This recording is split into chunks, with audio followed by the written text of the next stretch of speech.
እጅግ ልብ ሰባሪ ዜና በመካ በመዲና ኡምራ ጎዳና ላይ በደረሰበት አሰቃቂ አደጋ የ42 ሰዎች በኡምራ ተጓዥ ህይወታቸው አልፏል። ሌሊት ኡምራ ተጉዘው የጫነውን አውቶቡስ ከነዳጅ ጭነት ተሽከርካሪ ጋራ በመጋጨት በታንከር ውስጥ ባለው ነዳጅ ምክንያት አውቶቡሱ በእሳት ሙሉ በሙሉ ተቃጥሏል። አደጋው የደረሰው ከመዲና 160 ኪሎ ሜትር ርቀት ላይ የሚገኘው ሙፍራሃት አቅራቢያ ነው። በአደጋ ጊዜ አብዛኛው መንገደኞች አንቀላፍተው ስለነበረ ከሞት መትረፍ አልቻሉም።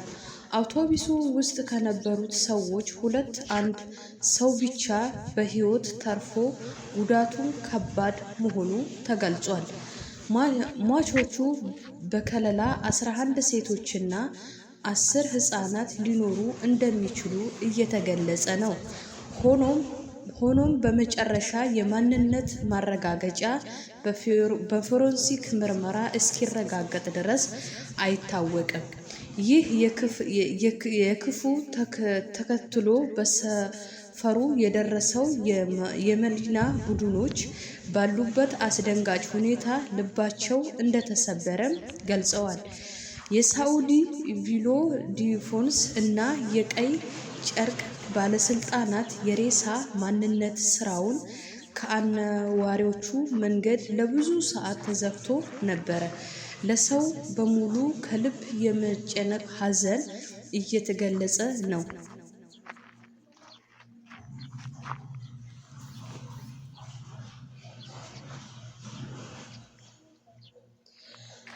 ስለዚህ ሀዘኑ እጅግ ከባድ እንደሆነና ባስ ውስጥ እንግዲህ ምንም ሰዎች እንዳልተረፉ በተለይ አንድ ሰው ብቻ በህይወት እንደወጣ መረጃዎች እያመለከቱ ይገኛሉ ማለት ነው። ውድ የሀገሬ ልጆች እንግዲህ ሰው ሃይማኖት ቦታ ደርሼ የተለያየ ቦታ ሄጄ በሰላም እገባለሁ፣ ከቤተሰቤ ጋር ይገናኛለሁ።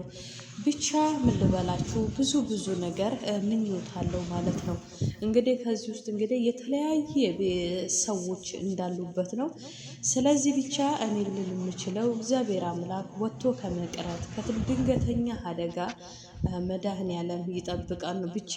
ብቻ በጣም ደግሞ እጅግ ሰው እንዲተርፍ ያላደረገው አብዛኛው ህዝብ በጣም ርቀት ላይ ስለሚጓዝ አብዛኛው ተኝቶ ነበረ።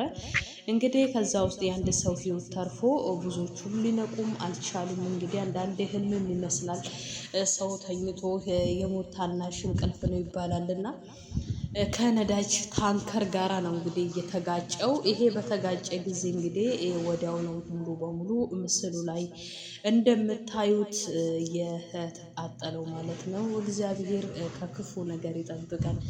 ይሄንን ሰዎች ወጥተን መግባታችንን እርግጠኛ እንዳልሆነ ብዙዎቻችን እያወቅን እንግዲህ እርስ በርስ ክፋትን፣ ምቀኝነትን፣ የተለያየ ነገር የምናደርገው ብቻ ለፍቅርም አይደለም ለቤተሰብም አብረን ቁጭ ብለን መጫወታችንን ጊዜ የለንምና እንደው የንስሐ ጊዜ እግዚአብሔር ይስጠን፣ የቅንነት ጊዜ እግዚአብሔር ይስጠን። በቃ ምክንያቱም ዛሬ ምን እንደሚሆን አናቀም፣ ዛሬ ምን እንደሚመጣብን አናቀም። እችን የምናሳልፋትን ቀን አንደበታችንን በመልካም ነገር እንጠቀማት እላለሁ። የእውነት አንደበታችን ለመልካም እናውለው። በቃ ለመሰዳደቡም ለምኑም ጊዜ እንኳን የለንም።